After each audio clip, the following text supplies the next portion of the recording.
So if what we've been talking about is true, this idea that leadership, okay, is made, not born. If the effects, the criticism of trait theory outweighs the theory, outweighs the strengths of the theory, then we have to ask the question, so what? Again, the 2008 collapse, I think, points at us, the credit crisis points at that we are living in a new age, that we don't necessarily live in a modern age where knowledge and charisma is elevated. We aren't necessarily living in a postmodern age where individualism is king. But rather, we're missing an authority that recognizes that we as a society are made for community and made for each other, and that relationships are central and a central ideal to how we lead. So, what is the central pivot within transformational leadership theory? It's this idea of pitting relationships and results against each other. Which one is more important? The results of our leadership or the relationships by which we may get those results? Okay? There's two words that kind of look at this. There's transactional results. When I make a transaction, what am I doing? You're trading. Or it's proof that... Proof. I love the word proof. It's like proof that you did make a purchase or something like that. I just know because my parents work in car transactions. Okay, so if I lead by transactional means, how am I leading? Is it conditional or unconditional? It's conditional. If you do this, you get this. Now, this is how we work in society in general. Here's your job description. Do these things, perform these roles, you get what? Money. You get paid, right? That is a transactional form of leadership. And the idea in most CEOs and most in the business world is this. If you produce good results, you will gain a better relationship to make leadership decisions. If you don't produce good results, you will not get this leadership. So in other words, your success as a leader is a results-based leadership. Every theory in Northhouse is results-based except for transformational leadership. Because transformational leadership is built off of relationships. What it says is this. It says this idea, if we focus on relationships, if we focus on the people that we lead, if we believe that I am a leader that is made, and that my job is to make other leaders, to actually use my leadership, my self-leadership, the way in which I lead myself, if I think that that is central, then my goal and aim would be, I want to influence you to be like me. Now, a biblical example. Jesus comes up to Matthew, and what does he say? What does he tell Matthew? Come make fishers of men, right? He also says, come follow me. Is it conditional? Wasn't Matthew, wasn't that like Peter or someone? Matthew was come follow me, and then Peter is I'll come make you fishers of men. Peter and James in the boat. But they both, in both of these situations, he says, come follow me in both situations, and I will make you fishers of men, or come follow me, and basically Matthew drops everything and goes. Okay? Come follow me. Was there a conditional statement? Did Jesus say, you know what? You're really, really great. You're a good leader. Why don't you come with me because I think you earned it? No. These guys were like the worst of the worst of the worst. I mean, they didn't even make it to like rabbinic school, which means that at the age of 13, they didn't get chosen by a rabbi to say, hey, come follow me. They are actually probably in their 20s. They're the rejects. They're the failures. And Jesus says, wait a minute. I can do something with failures. What I can do is I can actually say, come follow me, because I am the true leader in this situation, and I want you to be like me. And that's essentially how Christianity changed the world, is that these 12 people said, okay, I'll follow you, I'll become like you, and then the world changes. Because as they make leaders, they're thinking, well, we had a good example that transformed me, so then I'm going to make other leaders. This idea is the difference between transactional and transformative. Transactional, when you make transactions, you increase by adding. Okay, I give you this, I get a little bit more. I give you this, I get a little bit more. But transformative is always operating off of the idea of multiplication. That if I invest in the relationship now, I believe if I invest in these 12, that 11 of them could be like me, and then they can then invest into 11 or 12. And then they can invest into 11 and 12. And now you have this huge generation of leaders. Massive organization that brings out amazing organizational change. So, we have 3 words here, 3 C's: charisma, competence, and character. And here's the thing. I believe that the transactional theory of leadership only focuses on competence and charisma. I believe that is a myth in the day of age that we live in. If we look at 2008, there's no doubt that those leaders that led us were chosen because of competence and they were chosen because of charisma. But what they were not chosen for, Enron, Bill Clinton, okay? We look at some of our presidents. We look at some of our congressmen. We look at some of these amazing .com brilliant people, and they have this amazing competence and charisma. Well, what happens is their companies fail because they make stupid choices, oftentimes personal choices, that then corrupt their leadership.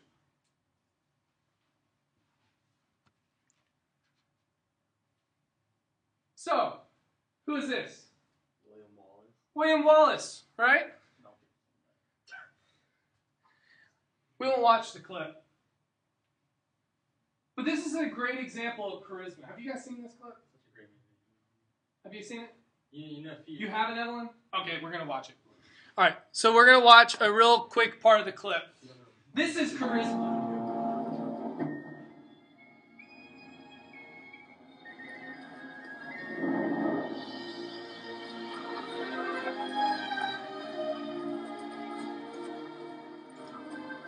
William Wallace. Can't be. Tall enough.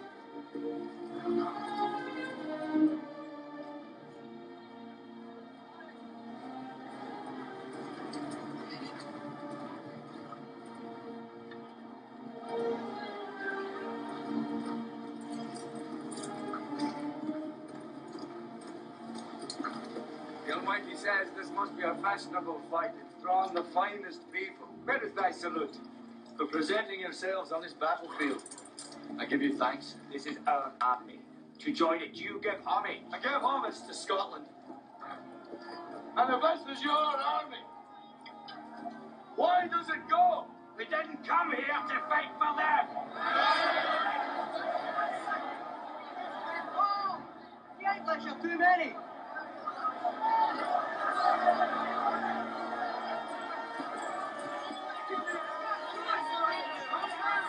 Sons of Scotland, I am William Wallace. William Wallace is 7 feet tall. Yes, I've heard. Kills men by the hundred. And if he were here, he'd consume the English with fireballs from his eyes and bolts of lightning from his arse. I am William Wallace. And I see a whole army of my countrymen here in defiance of tyranny. You've come to fight as free men. And free men you are. What will you do without freedom? Will you fight? Against that? No! We will run!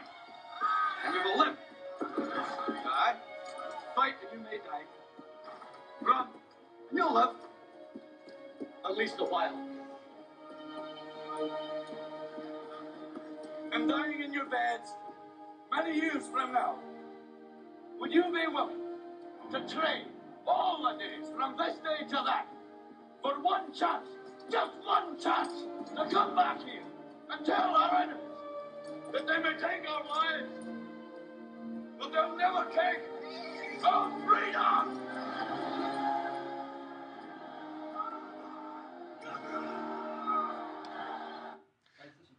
Yeah, it's awesome, right? It's awesome. Charisma has something to do with leadership. They were going to back down, now they aren't. So the truth is competence and charisma and character, it's not either or, it's yes and. You need all three of these things, but they cannot be separated. I believe that industrialization produces in us a need to be successful, determined by results alone. But I'll tell you right now, the research that has been conducted since the 2000s will actually show this. There's a guy named Jim Collins, and we're going to look at one of his articles on what does it mean to be a level 5 leader. And the truth is a level 4 leader is how we used to determine leaders. And that was through competence and through charisma. But what he found is that organizations that move through the inflection point from good to great is this. They were led by a level 5 leader. And a level 5 leader, most of the time, wasn't at the top. They were second in command or even lower. They were leaders that sat back and they led not by just character and competence, but through character and determination and integrity and encouragement and emotional maturity and to be able to partner up and to collaborate. This is what made a true leader. Not necessarily just their character and competence. So, this is our culture. You can remember it by the acronym VUCA plus me. This is the new normal. Post-2008, post the credit crisis, which we're still in the middle of, our culture is now volatile. The world is volatile. Who knows? Is the euro going to fail? Are banks going to collapse? Are we going to plunge into a world war with fundamentalists? I mean, look at Syria. Look at the Arab nations. I mean, they are in constant turmoil right now. Looking for leadership. It's uncertain. There's no simple answers anymore. The truth is that we are a world economic culture. There are no simple answers. It's very difficult to predict outcomes in a world that we live in. It's complex. Very little in the order of cause and effect in regards to its predictability. We don't know what's coming in front of us. We have to live day by day because we don't know what happens when you do this. In a hyper-connected world, it's complex. If you cut one thing off, it's going to affect the entire body. We don't live independently anymore. Our economics, our leadership, our decisions, if you look at every one of you have a global stage in social media. One decision on social media can affect your life and the lives of others around you in a heartbeat. Because of these things, it's ambiguous. Because of post-modernity, truth is defined by the individual rather than a consistent authority. What we need is leaders that will combat the moral and emotional issues that are found in our culture. The moral issue is that moral pressure is being applied because we don't have an authority. We reject authority. We say, you don't tell me what I can or cannot do. Emotional stability is difficult when things are out of control. We need leaders that are actual virtue-based leaders. Leaders that say, I do have an authority, I know what I stand in, and you can choose your worldview. But actually say, I live my life because of my values, because of what I subscribe to, because of my worldview. I don't live this just for me. I live it for something else that I've determined is going to be my authority. That I'm going to bring emotional stability because I know what is true. I know what could be best. And it's not just me saying it. It's another worldview that I've adopted that shows that. If you look at the inherent truths of Islam, if you look at the pillars of Islam, I'm telling you right now, it is very different than what fundamentalists would claim about that faith. It is a very peaceful religion. If you look at what could be true, good, and perfect about humanity, we have technology, we have amazing technology. If we can say that we believe technology is here to make things better, and we want to leverage technology to use that to change the world, we have the capacity to do that if we determine that that's going to be risky and it's going to fly in the face of what we believe is success, which is results, which equals money, which equals power, rather than the betterment of society in general. This is our culture. So what is the 4R model? And this is where we're going to stop. I'm going to just basically give you an overview, and then we'll probably dive into it a little bit as we go throughout the semester. But the 4R model is this idea of centering our leadership by leading others.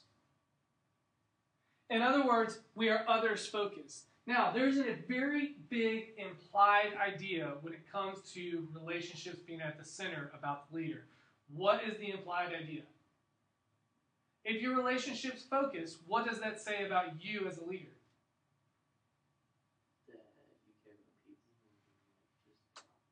Okay, you care more about people. What else?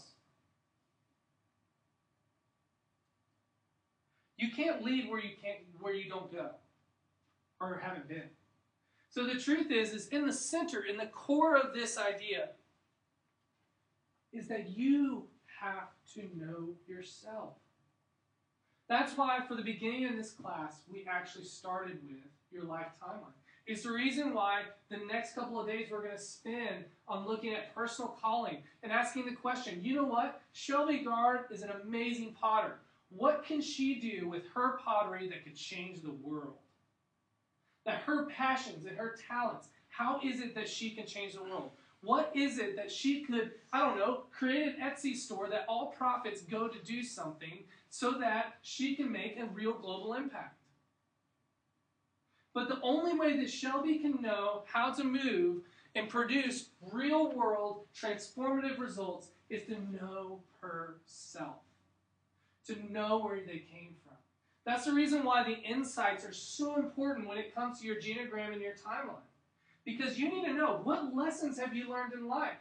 Because I guarantee you, if the lesson that you learned in part of your life is that bad things happen to good people, which is on most of ours, here's the truth. That should dramatically change your worldview. Because it should say that I have empathy when people go through bad things. Because I understand that bad things happen to good people, and I want to be there in that mess with those people. Because I've been there. This is the idea of transformational leadership. This is the reason why I believe that we are in the midst of needing transformational leaders. Because the world is in chaos, it's volatile, it's unpredictable, it is absolutely complex and ambiguous and insanely affected by moral pressure and emotional instability. And we need leaders that say, I know who I am. I am stable, and I am here for the good of others. So you know what? Come follow me. You know what I'm going to do? I'm not just going to give you a well in Africa. I'm going to teach you how to dig one. I'm not just going to, drop in and give you a pile of cash. But what I'm going to do is I'm going to teach you how to make a living. You know what? I'm not just going to cause someone to become aware of some advocacy issue through social media or something like that. What I'm going to do is I'm going to step into the mess, and I'm actually going to invest into with my skills to make a difference. Warby Parker is one of my favorite glasses companies. Did you know that 90% of eyeglasses are owned and manufactured by the same people? Lens Crafters, 4 Eyes, all these people, they're all the same company. How many of y'all wear glasses? Yeah. How expensive are glasses? They're crazy expensive because there's a monopoly on glasses. But Warby Parker is one of my favorite companies because what they do is this. They say, you know what? We're going to start our own company, and every time you buy a pair of glasses, we're going to donate it to somebody in need. We're going to donate another one to somebody in need. That's making real change. That's being another focus. That's transforming our world. Same thing with Tom's shoes. And you're seeing this, and people are catching on. People are saying, what if we actually led by being other focused, by thinking of the relationships that we can make in order to then establish our roles, in order to clarify our responsibilities, so that our results can actually be more transformative leaders, more transformative results that actually come back around and say, I want to jump in. I want to be a part of this movement. It's the reason why I'm passionate about transformational leadership. I believe it's the solution. I believe it's the solution to our chaotic world. It happened before, people. I believe a great example is the Christian church in the very beginning of after Jesus' death. 12 people changed the world. And it wasn't because they were crazy productive, and it wasn't because they had just amazing results. It's because they cared about people. They looked out there and said, you know what? People are hurting, we can solve that. People are hungry, we can solve that. People are in need, we can help there. No matter what you threw at us. So, that's transformational leadership theory. It's what I believe can solve the world that we're in. Questions?